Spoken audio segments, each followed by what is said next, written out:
রাতের ব্যারাকপুরে জয় রাইড চলাকালীন চলন্ত গাড়ি থেকে গুলি চললো, আর এতেই আতঙ্কিত এলাকার বাসিন্দারা। আমরা এই মুহূর্তে রয়েছি ঘটনাস্থলে, অর্থাৎ ব্যারাকপুরের লাটবাগানের ঠিক পুলিশ আবাসন লাগোয়া যে পাঁচিল, এখান থেকেই গতকাল রাতে টিটাগড় থানার পুলিশ গুলির খোল উদ্ধার করেছে।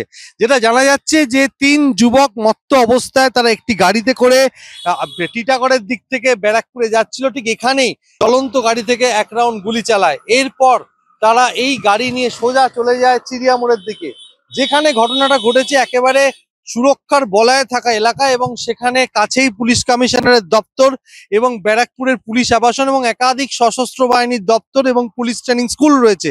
সেই সমস্ত একটা নিরাপত্তা যেখানে একেবারে টান টান থাকার কথা, সেখানে চলন্ত গাড়ি থেকে মত্ত অবস্থায় জয় রাইড চলাকালীন মোহাম্মদ আরমান গুলি চালায় এবং তারপরে গুলি চালানোর পর ব্যারাকপুর চিড়িয়ামোড় থেকে ফের টিটাগড়ের দিকে যায়।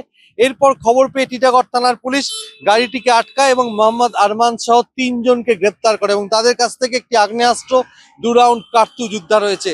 কি কারণে তারা এই জয় রাইড চলাকালীন গুলি চালালো তা খতিয়ে দেখছে টিটাগড় থানার পুলিশ। এখন প্রশ্ন হচ্ছে, যেখানে পুলিশ কমিশনারের দপ্তর খুব কাছে এবং একাধিক সশস্ত্র বাহিনীর দপ্তর এবং পুলিশ আবাসন রয়েছে, এই সমস্ত নিরাপত্তার চাদরে মোড়া এলাকায় কি করে জয় রাইড চলাকালীন রাতে গুলি চলে? সেক্ষেত্রে রাতের বিটি রোডের নিরাপত্তা নিয়ে ফের আরো একবার প্রশ্ন উঠে গেল।